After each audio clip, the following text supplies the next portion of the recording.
Good day, everybody. My name is Wazi, and together with Elin, I host this podcast, The Pearl Dialogues, where we explore the nature of reality through the lens of the diamond approach.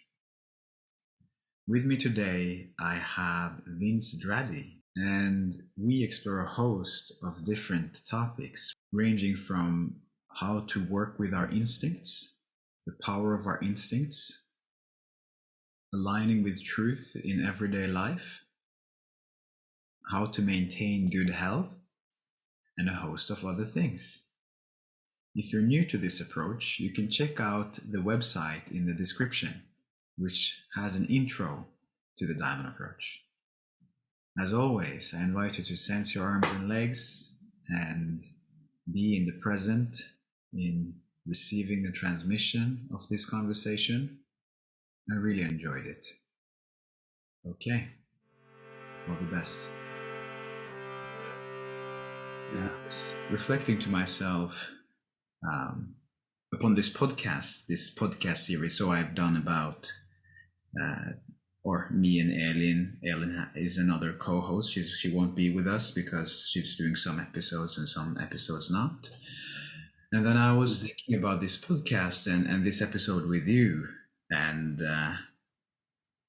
reflecting on, actually, I imagine that also Vince would be coming with a sense of not knowing, and how through that the field of being or functioning from not knowing, true nature or life can unfold and emerge in ways that is unexpected. And actually that is the basis for this podcast to a large extent, is functioning from that space rather than it being scripted or highly defined, you could say.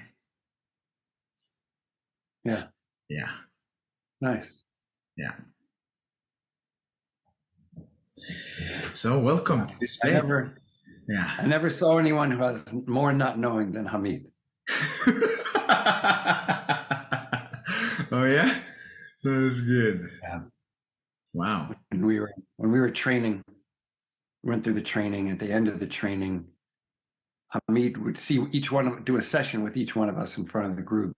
So it was about 25 of us in the training. 25 back then, yeah. And so we did 25 sessions with him. He'd do a session and then we'd have a break and then we'd ask him questions. And we'd come back and ask him questions. What did you do here? What did you do here? What did you do here? Most of the time he'd say, because I didn't know. And for sure, the 24 of us who were watching were knowing more than he was knowing. We were saying to ourselves, oh, that's a mother issue, that's a projection. And he wasn't doing that. It was very impressive and impactful for me. I never seen anybody have more not knowing. He just kept wide open every time. He asked a question, we say, why'd you ask that? Because I didn't know. Wow. But for sure, the other 24 of us, we were knowing, right? Yeah. We had ideas about it. We thought it should go a certain way. So that is a very interesting topic to explore, isn't it? So how would you say that has grown in you over time? How has that matured in you, I imagine, over the years? I mean, you sharing that nugget of wisdom and that observation, I wonder, how has that matured in you over the years? Well, it's a maturation, like that's a good word for it. And also I have my private teacher, Karen Johnson. She would, if she didn't understand the slightest thing that I was saying, she goes, I don't know what you're talking about. Even though something I might say that someone else, say I'm feeling presence or I have an idea about something. So I also got trained by her. Like if she didn't know exactly, didn't feel that I knew exactly, either she didn't know exactly or I didn't know exactly, she would ask. So I think that just gave me a model to be that way with my students. to ask them questions that might seem so simple that to your friend wouldn't challenge it, or your friend, everyone would say, I know. It was kind of a common understanding. I know what you're talking about. And having those two as models just it was helpful to see, I can just keep asking my students these very basic questions. Well, what's going on? I don't understand what you mean. So that was very helpful to feel relaxed about it, because, when you become a teacher, the idea is a teacher should know. But it's actually, the more you develop as a teacher, the more you let yourself, as you're leading into, not know. And to live a life like that. I mean, Hamid once said that's how he walks around most of the day, not knowing.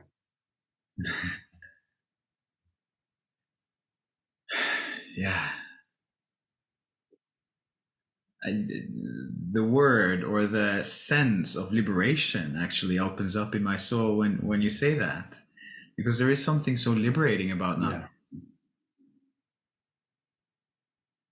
And obviously, unless one is in reaction to it, or in judgment about it, or something like that. But if the not knowing is allowed, I do also notice that there is a sense of fullness to it. There is an opening about it. There is an availability.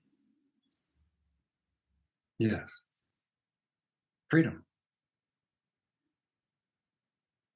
Yeah. How would you describe that freedom for Yeah. yourself?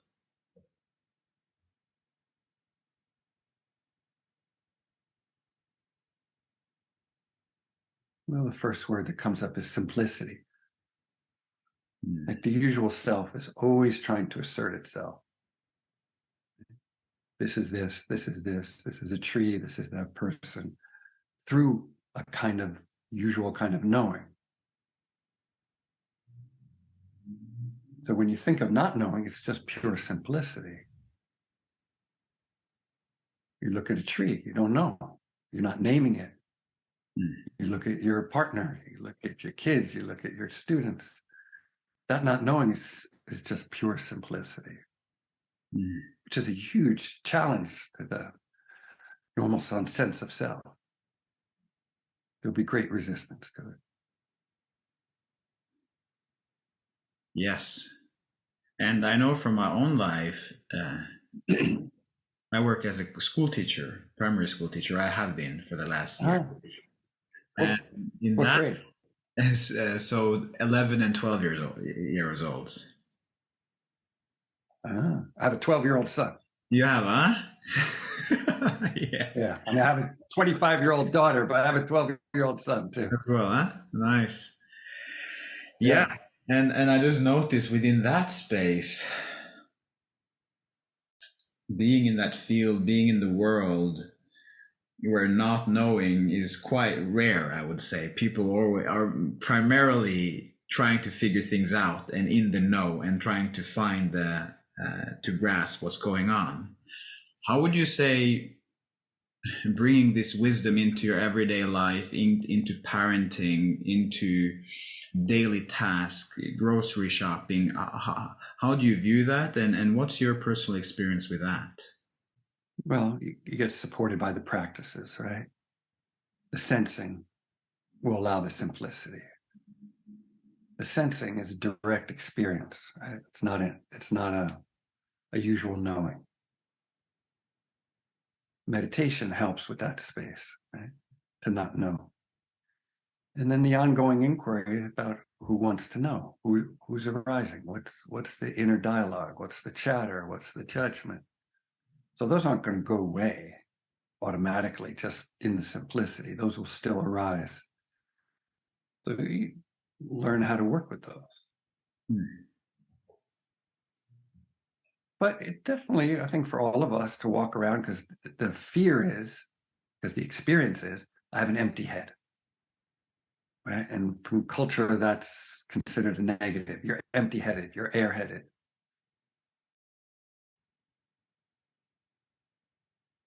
When you start to allow yourself to get comfortable, no, my head is empty, actually.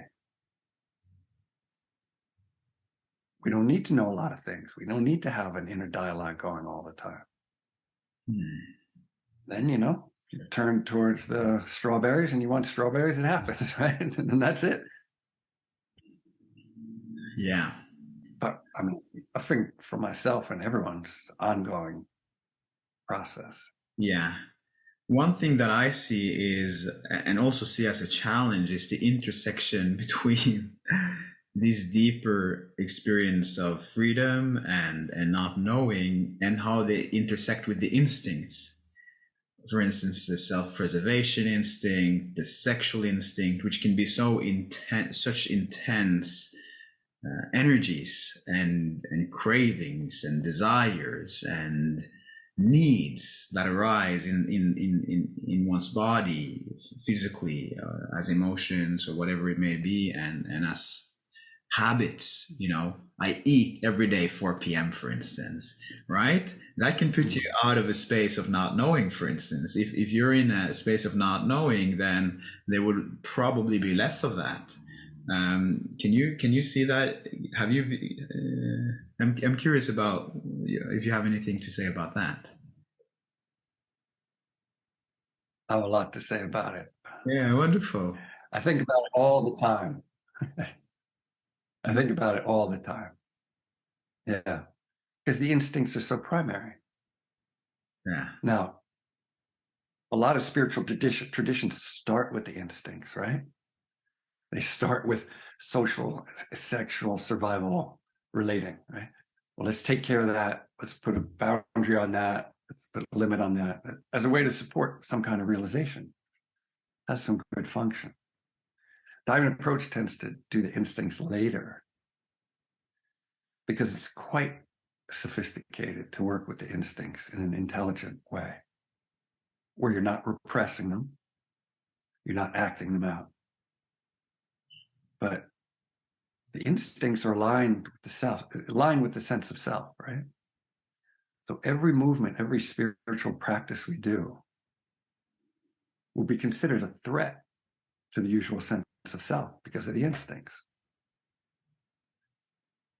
So if you want to meditate, right? What are you doing? Basically disidentifying from the usual sense of self. Everyone thinks that's a great idea. More mindfulness, right? What people tend not to understand is how deep a threat that is to the sense of self, to the existence of the self. The existence of the self is based on identification, on knowing, on asserting oneself. So if we start to do practices, which we do, right, in the school, oriented that way, which we love, inquiry, meditation, sensing, all of those will challenge the instincts. So I think it's very helpful that people realize the power that's involved, the counter force that's involved in this. And if you see that objectively, you can't help but be compassionate. You can't help but bring the kindness. You can't help but bring the love to the one who's trying to stay alive. Because it brings an objectivity to how difficult deep spiritual work is.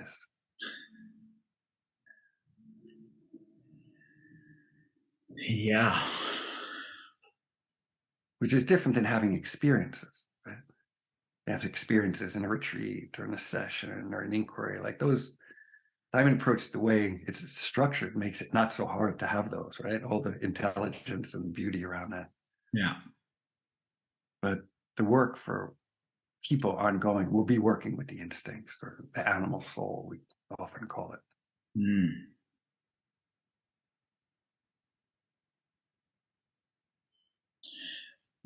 And you mentioned practices several times, and I resonate with that.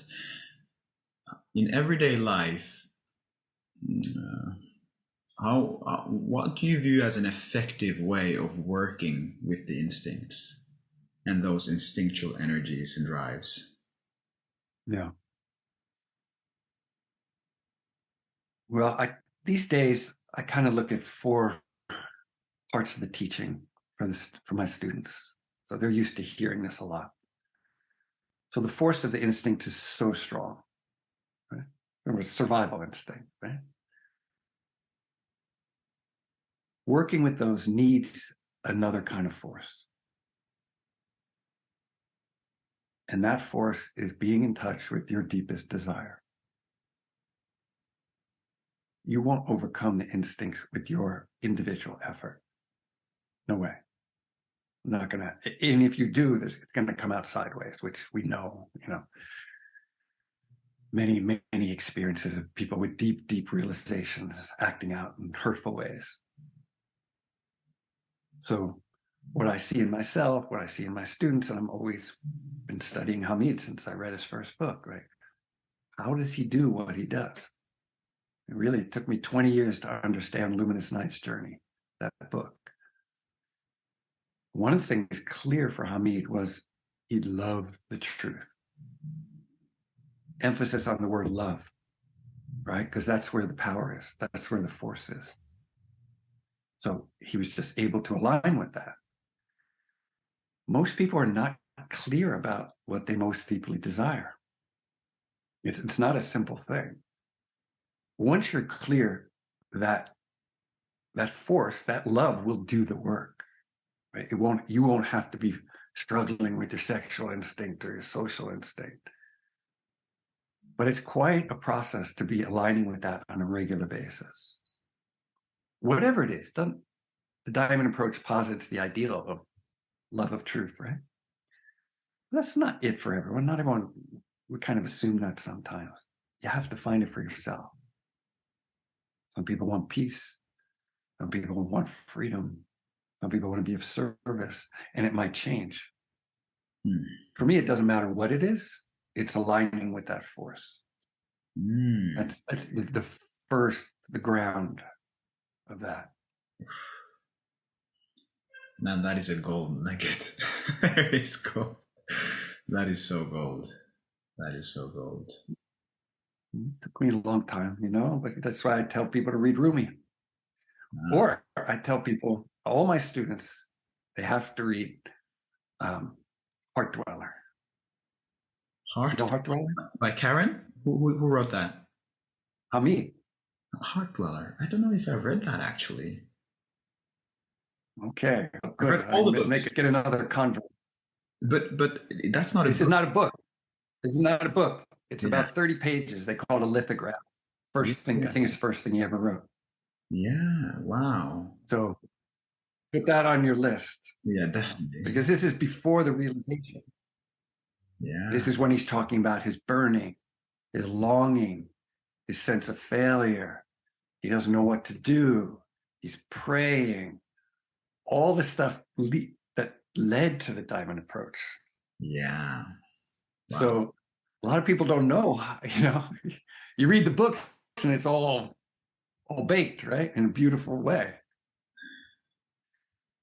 So once you see, he went through that process, longing and burning, but it's the longing was so key.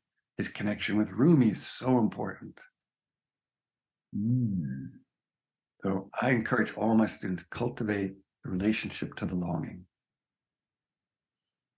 which not simple. Yeah. Because as usual, the usual self will resist. So that's first.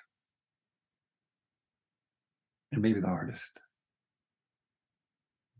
Very interesting. On the back of that, I love this thread. I think it's a beautiful thread to explore. There's a question that comes up for me, which is, who would you say you are? What do you mean?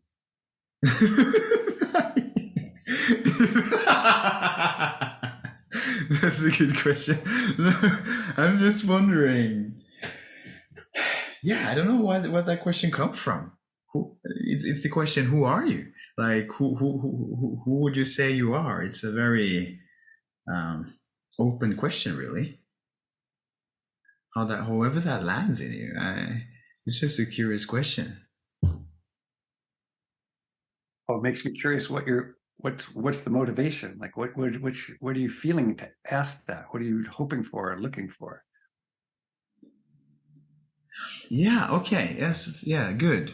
So where it comes from is because what you're sharing seems to be ancient wisdom, right? There is, for me, there is a deep truth to what you're sharing that is very precious and deep and foundational, fundamental.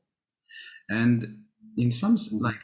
intuitively, I felt that I could see your soul as a personal soul somehow. I could attune to your individual consciousness, and you are obviously referring to your teachers Karen and Hamid, but I also hear that the wisdom is actually being channeled through you, in the sense that you were Mhm. saying, it took me 20 years to understand this in this lifetime. So that's actually where it's coming from. That there's just a sense of something ancient coming through, and what I'm connecting to, it seems like, is your personal soul or your personal individual consciousness somehow. um Mhm. so that's where it came from. So that was kind of a something that came into me, a glimmer or something, and then it came out through that question. Yeah. So now that you've inquired into that, Yeah. see if you have the same question.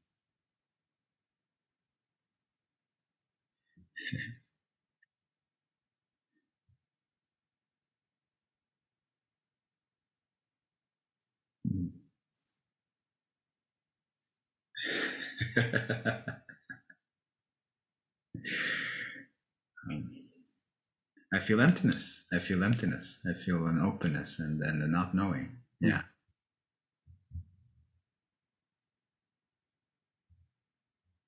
Mm. Hmm. Very interesting.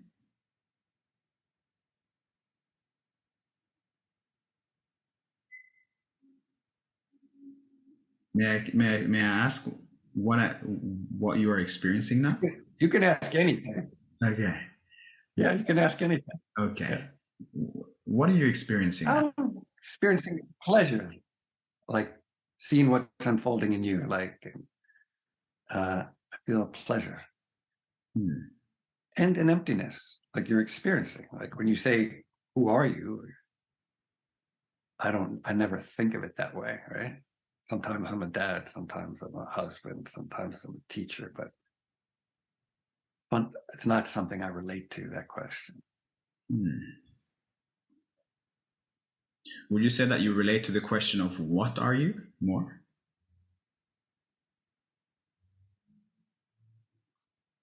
I don't usually think in those terms. I notice what I'm experiencing in any given moment.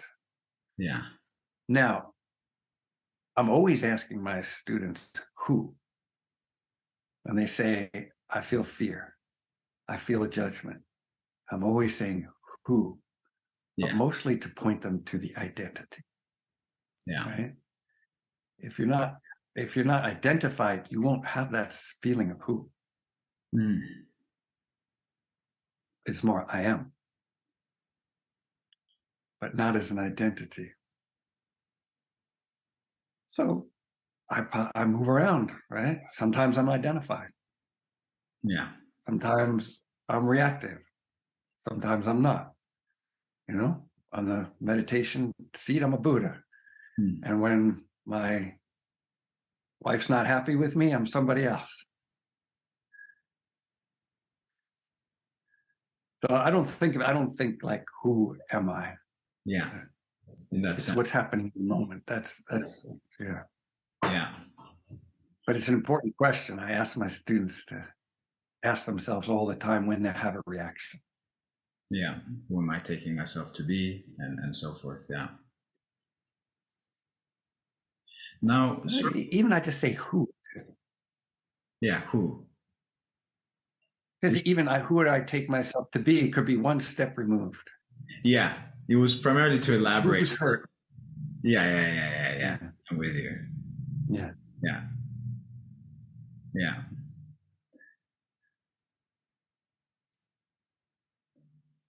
Now, circling back to the question around love and love for the truth, Before coming to that understanding of love for the truth, could you share on your own arc of love, your journey with love, what you loved and what you love now? Do you resonate with the expression or the ideal love for the truth for its own sake, or do you have or other things that you would say is more home to you in terms of how your love is expressed? Mm-hmm. That's a big question. I think more now I'm in touch with the love of truth, but that's been quite a development. My relation to the spiritual path has been more of, I didn't know what I loved, but I knew something was going on from a very early age, and I wanted to understand it. So that relationship has been defining my life until really I found the diamond approach. As soon as I read that first book, I was like, okay, this is the path I want. But before that was not being clear and not knowing there's something happening. That the presentation of the world is not what it is in its fundamental way, like presentation from family or culture or society. I wasn't calling it love back then. It was more I was aware of something and I felt I needed to find out. It was more like that. Could call it a love, but it didn't feel like this big heartfelt thing. It felt like quite a process where I saw what was false, but I didn't know what was true. Would you say that I knew it was true. Yeah, I was going to say, would you say that the belly was involved with that? Because often the like need and desire can involve the belly as well, and perhaps the instincts. What do you say about that? I think more it was a head-centered thing. When I was young, maybe 13 or 14, I got the sense, it was very clear to me that the world was empty, that reality was fundamentally empty, and that I wasn't fundamentally a separate being, which sounds wonderful, but it was very difficult to stay with. I actively pushed it down because there was no place for it to land. Like literally, I just said, I was probably in 7th or 8th grade when I started to feel that. And I said, I wait to get to high school. I thought maybe high school would have something, a place for it to land, you know? Yeah. And when I got to high school, no, it was still dominant in my consciousness, or a lot in my consciousness, but there was nowhere.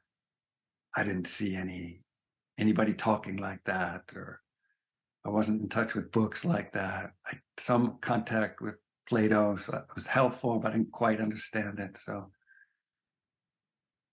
then most of the rest of my teens, I actively said no, suppressed it until I really forgot it. And I suppressed it so well, which we all do at some level, right? From a young age. We all know what we are. This was very conscious suppression and didn't wake up again until someone handed me college through unusual circumstances from the library, had the complete illustrated book of yoga. It's old black and white pictures, but it had a philosophy section. And there I opened it up, and then non-duality, time, space, soul. Finally, that was such a turning point in my life when that book landed in my hands. I wasn't calling it love. It was a struggle, really. It's a struggle if you have these realizations, but there's nowhere for it to land. Yeah.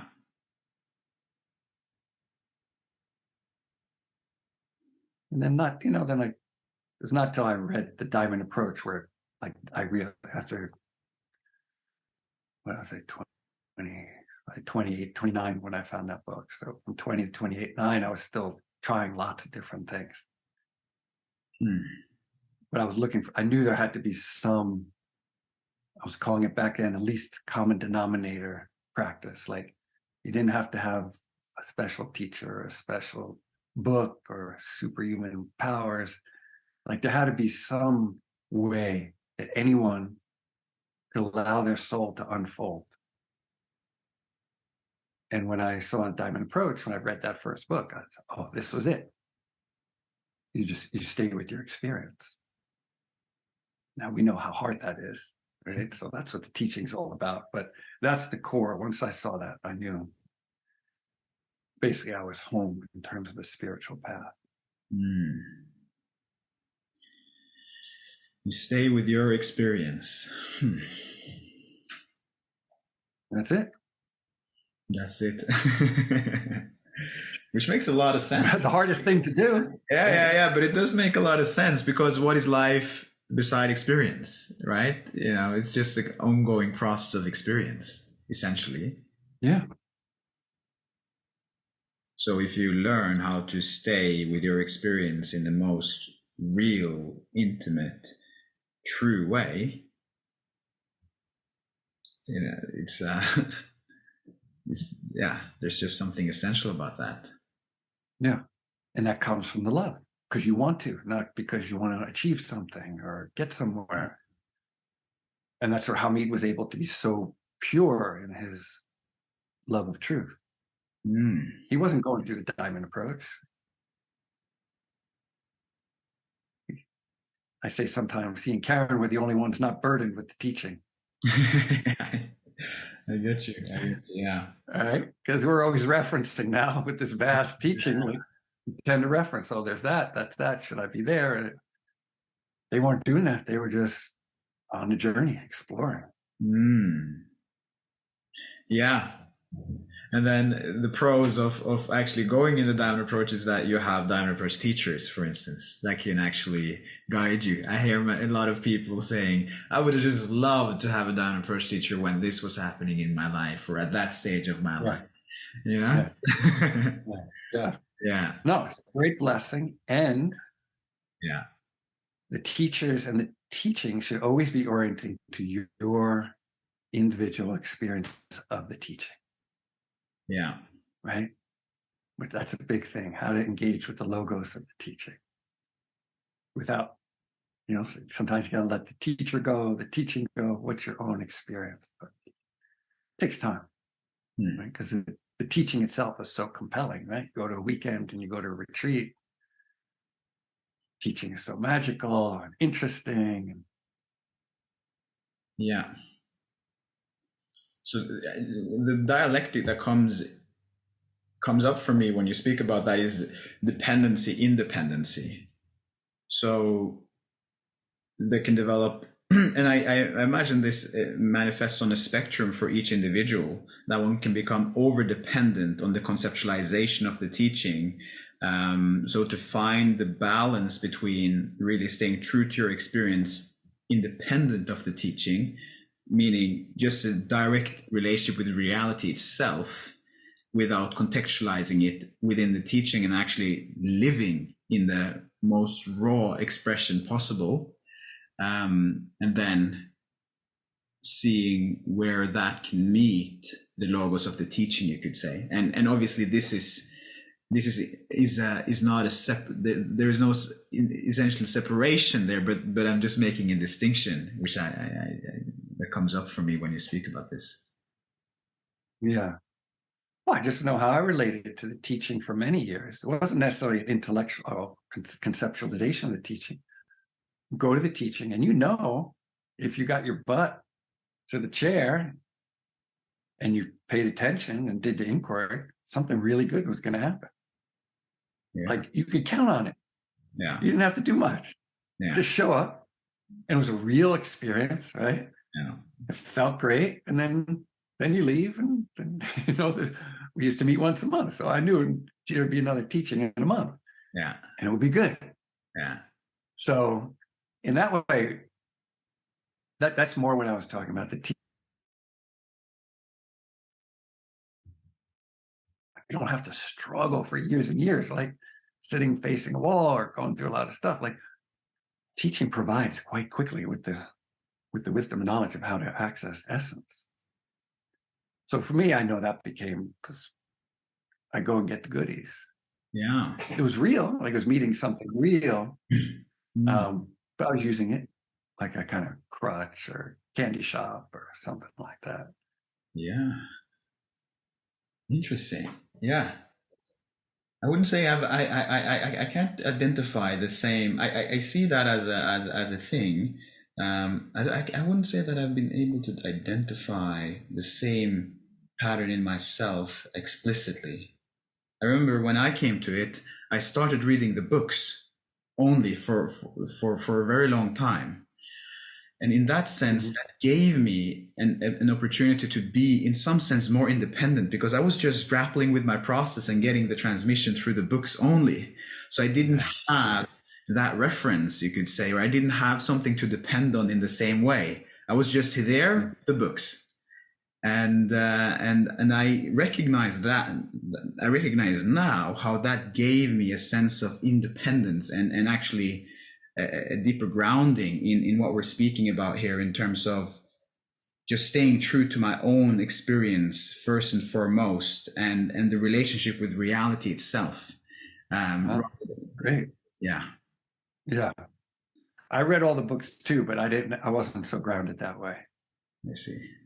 I just enjoyed, because we met every month. So I knew every month there'd be another teacher. It wasn't conscious, right? I wasn't thinking this out loud, but looking back, I could see that it was had a certain immaturity to it.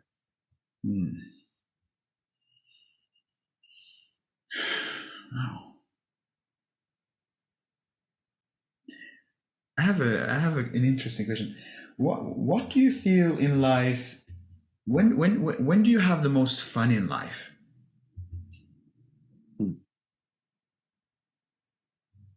Most fun.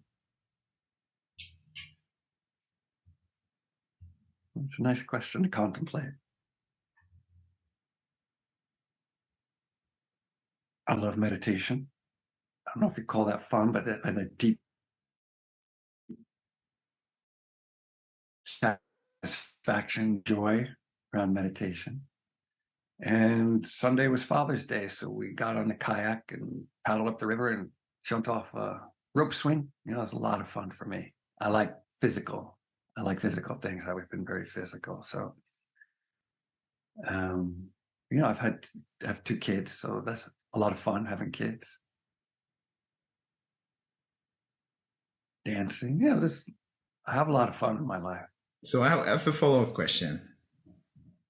When would you say you laugh the loudest, like the deepest laughter where you just like burst out? If you can relate to that. Yeah. I'm thinking about where we were getting up the rope swing. I had to climb a tree and I fell off the tree, hit a branch and fell in the water. And my son burst out laughing. Like he laughed so hard, I couldn't believe it. He said, "Dad, if I had a camera, we put that on YouTube, you get 1 billion views."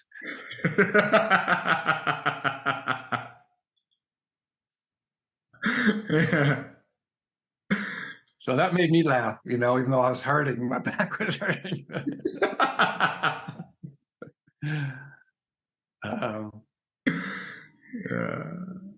This, my kids, I laugh. With my wife, I laugh a lot.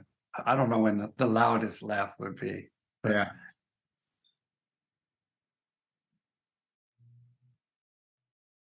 out in nature, I like to do stuff out in nature. It makes me laugh.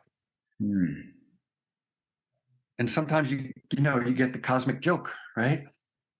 The emptiness of everything. Yeah. I remember the first time I laughed that way, right? I remember that laugh. Yeah. Not to be forgotten. Really working hard. Yeah, right? At a retreat, I was working, meditating, working, and then, oh my God, it's just a joke, right?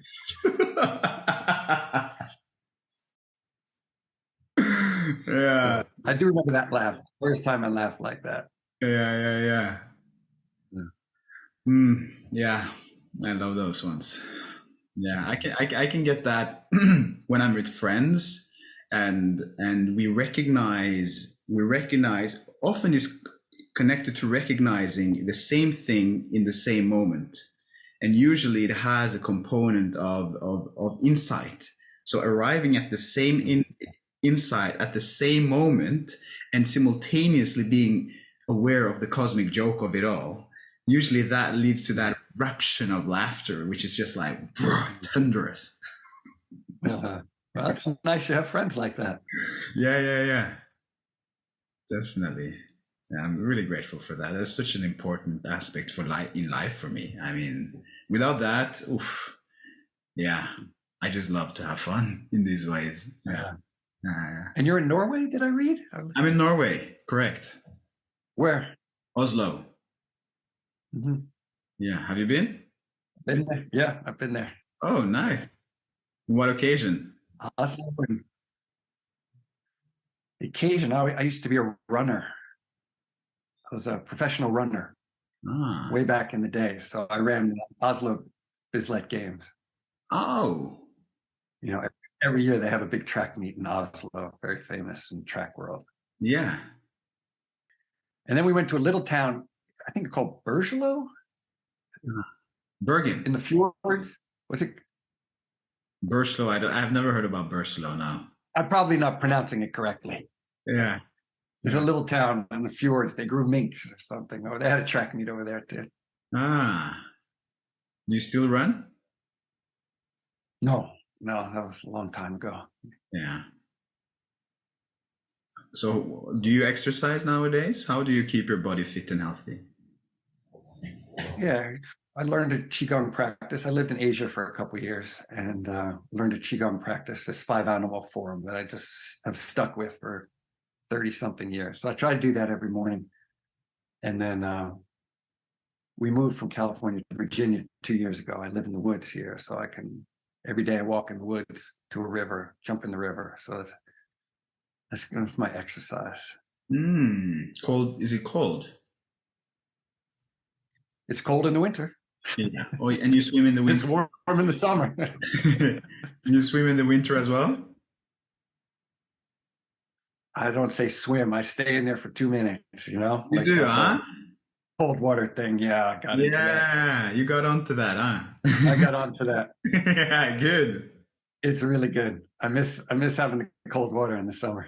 Yeah.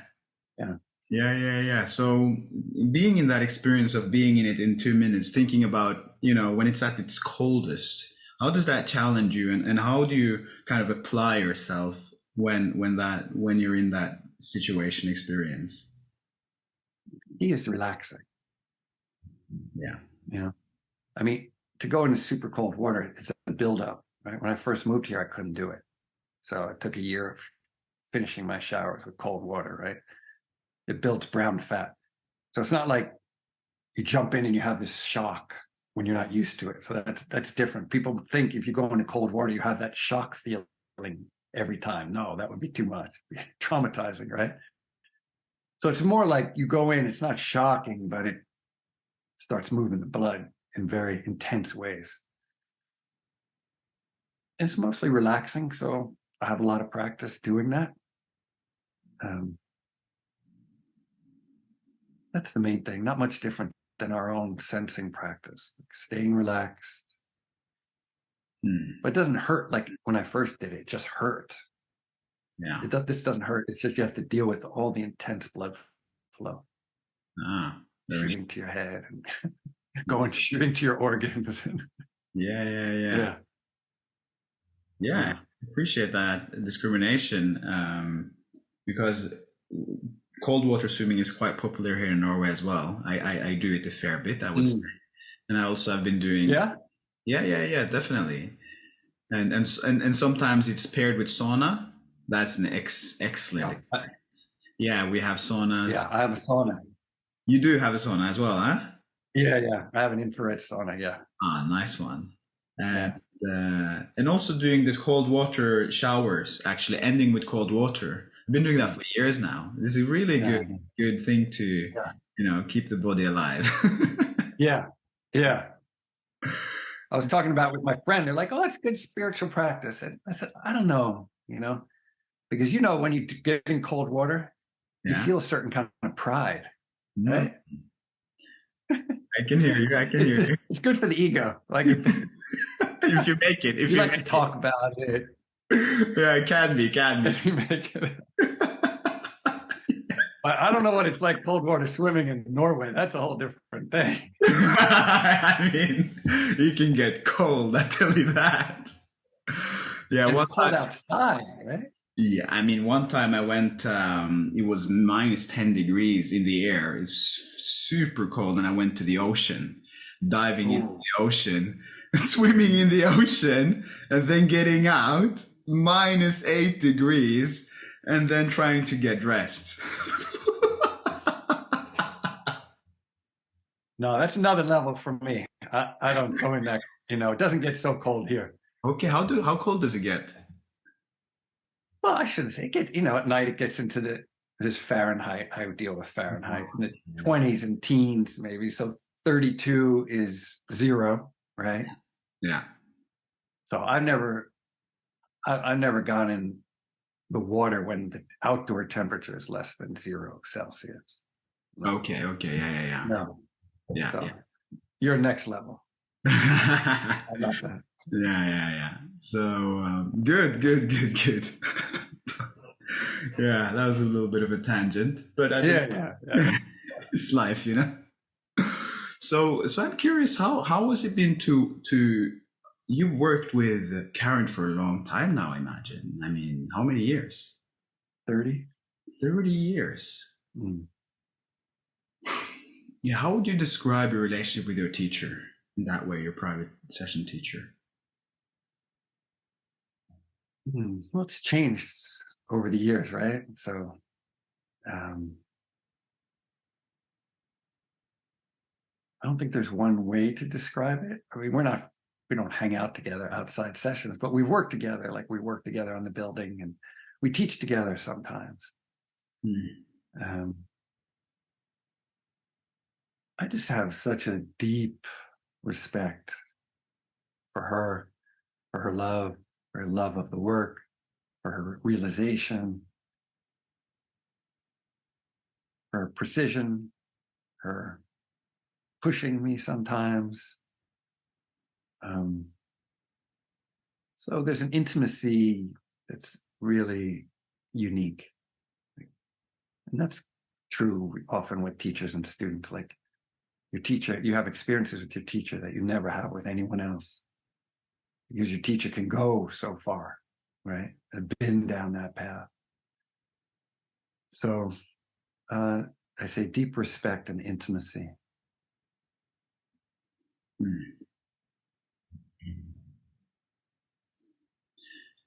And now, what I'm curious about is the threshold of ending a session. When you've been in a private session, you've had these experiences.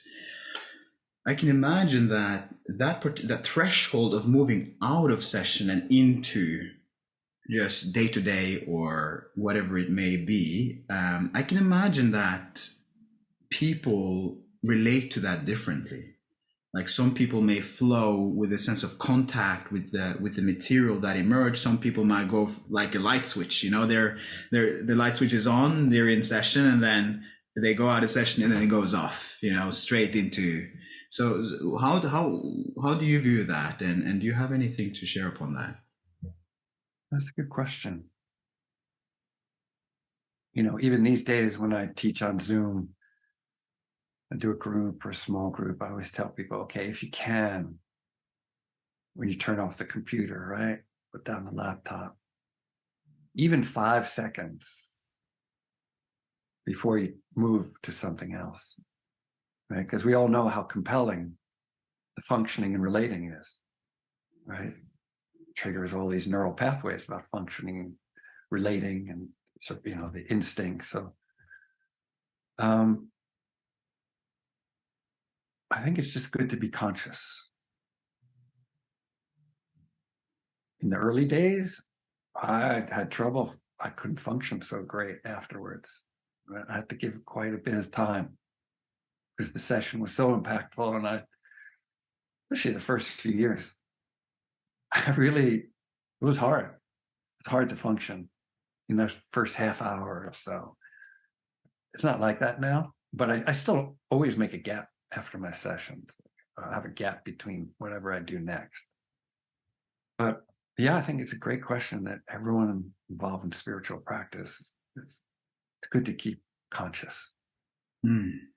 As we know, you could be on a 3-month meditation retreat and feel like I know reality completely, and get in the car to drive home and someone cuts you off.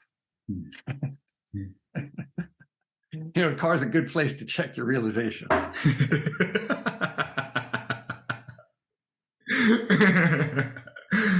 Your family and your car. Yeah. So, and that's where the kindness and the love and, okay, look, who's reacting? Yeah. Who's angry? Who's judging? That question.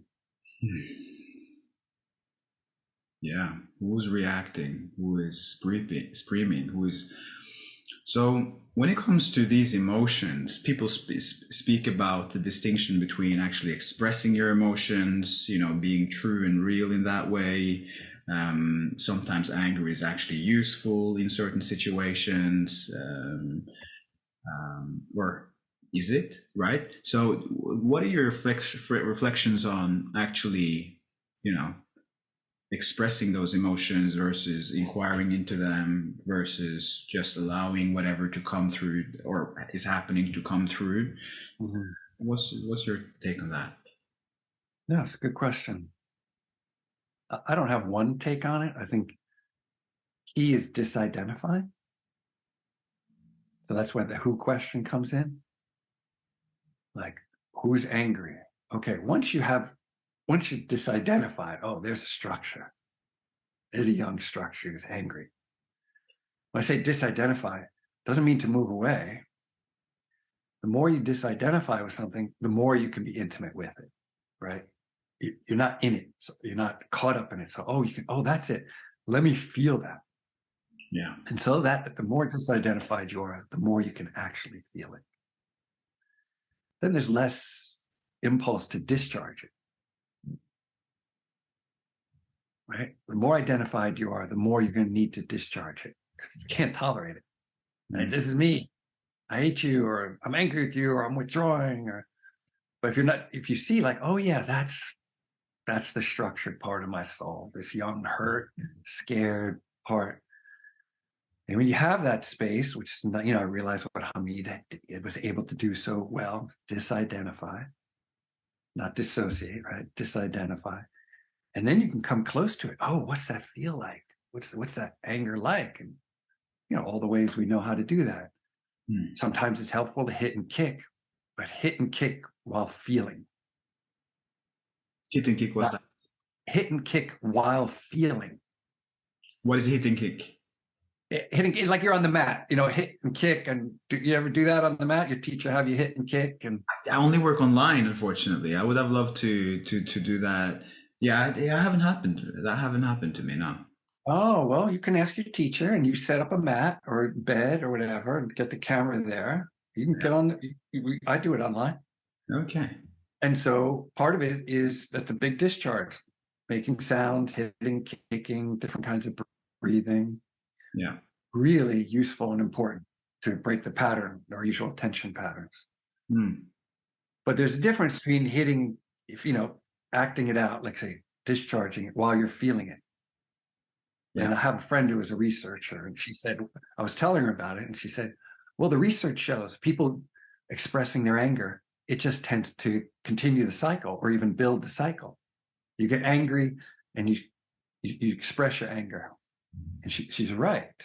That will just continue to keep that cycle in place. What most people do, or angry people, or they're feeling hatred, or they're withdrawing, or they're sad, whatever.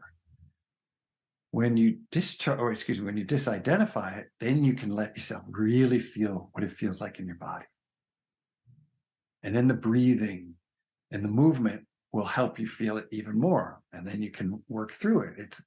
You can't work through these things just through the mind or just through understanding. All that understanding has to come through the body.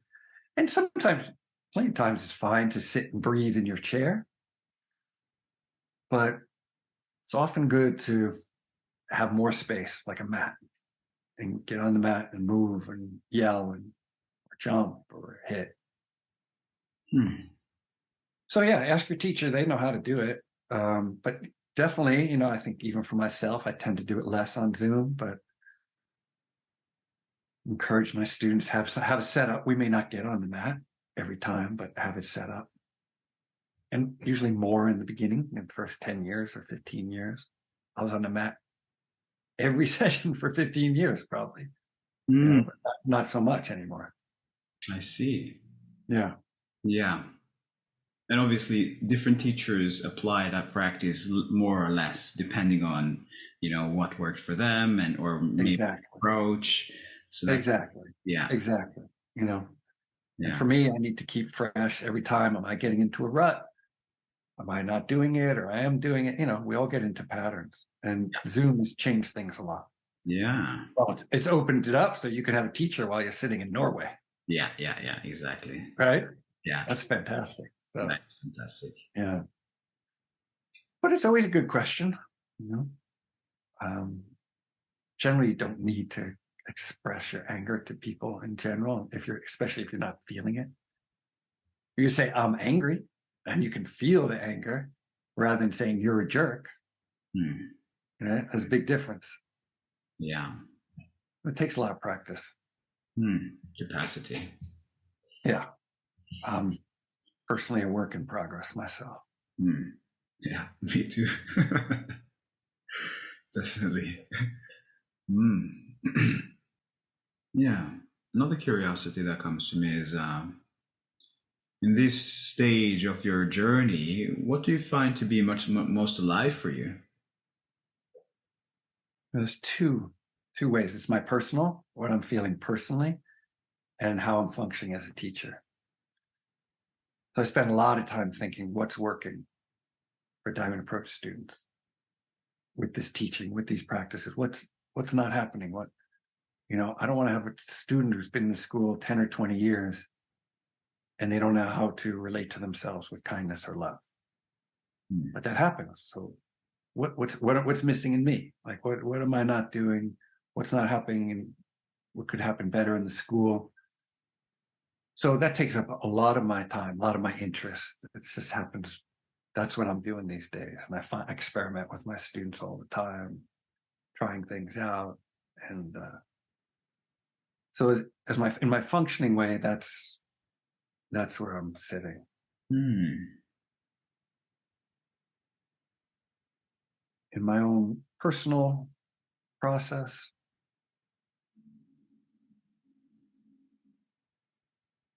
I guess it might be different on any given day. What I'm teaching, right? So I'm in a few groups. I'm in one group. We're teaching the absolute. So that's been really good to revisit that experience of the absolute. I'm working with Karen. She's more hanging out in the third and fourth turning, so that the experience more tends to be in that way. So I don't know if there's one thing. Yeah.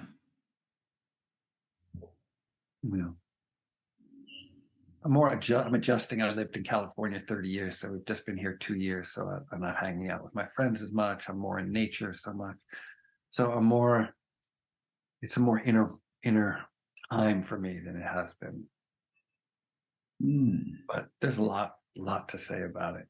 Yeah.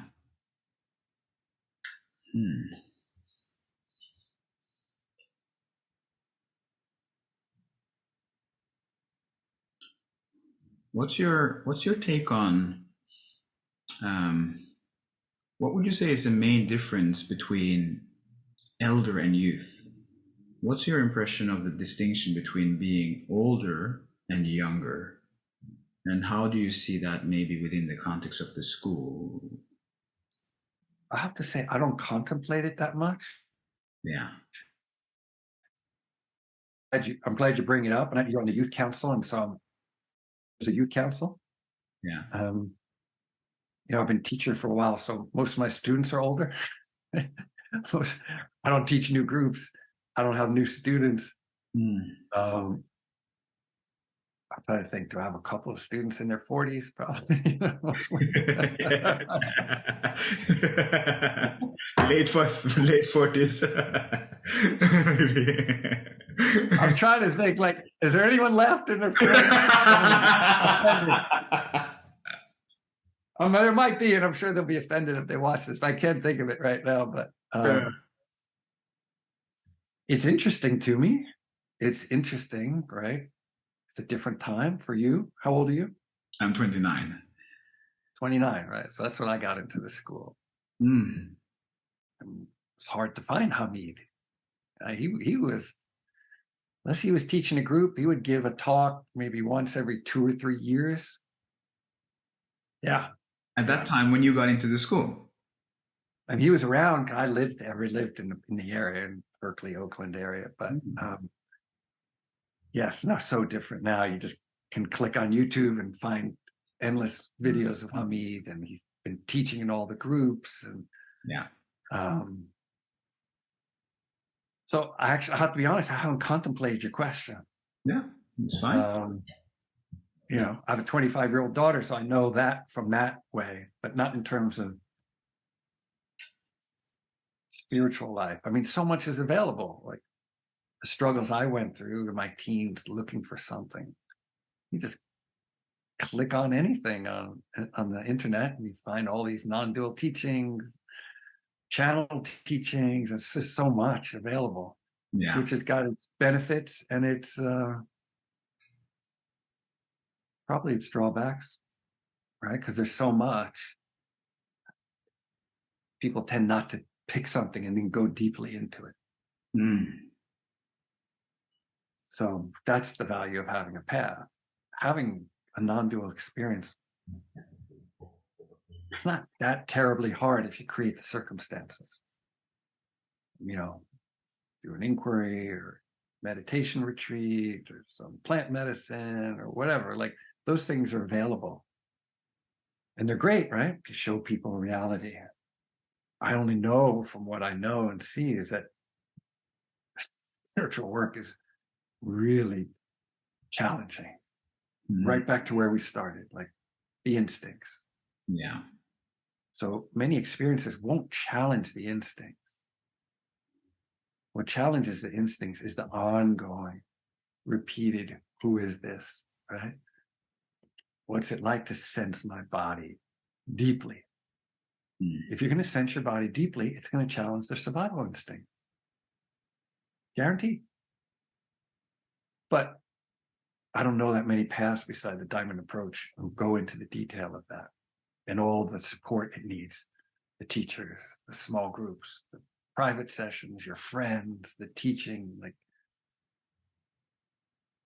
And we used to, you know, I mean, now I sound like I'm ancient, but we used to meet more, right? Every month we'd have a weekend and then 2 small groups a month.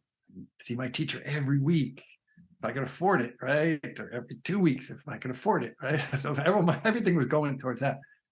But, you know, I was living in San Francisco and probably my rent was like sharing a place for $250 or 400. I don't know what it was.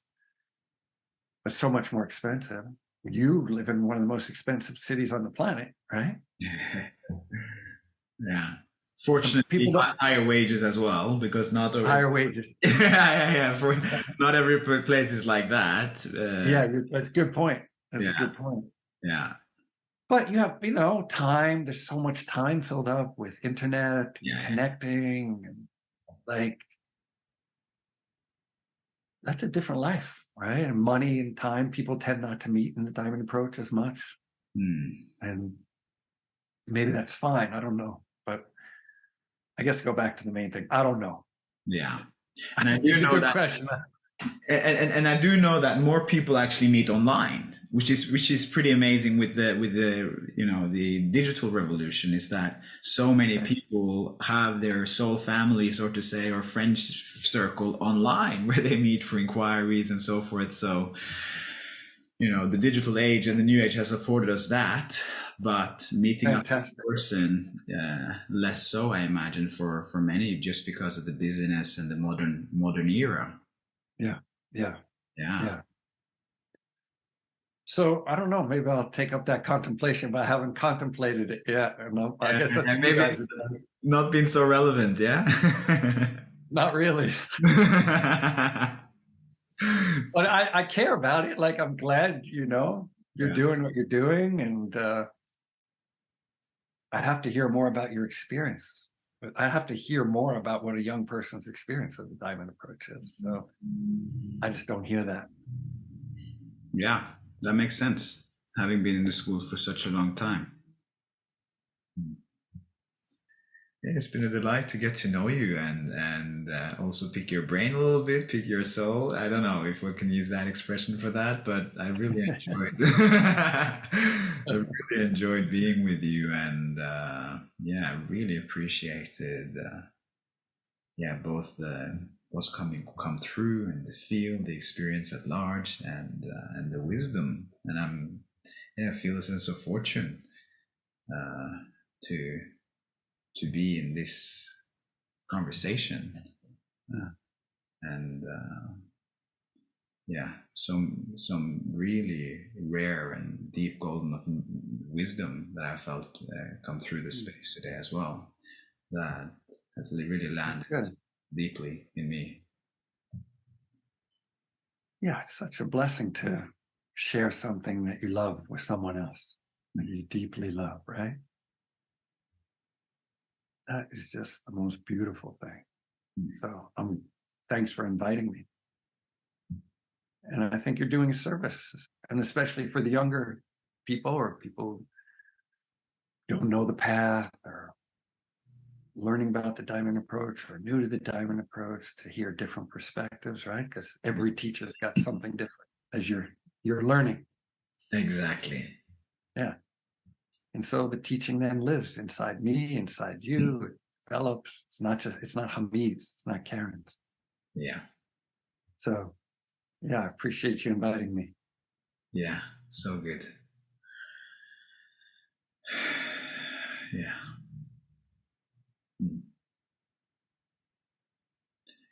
Yeah. Any final words before we close? Yeah. For people watching, kindness to the difficulty, kindness to the difficulty, kindness to the superego, kindness to the resistance, kindness to the whole thing. It has to have that.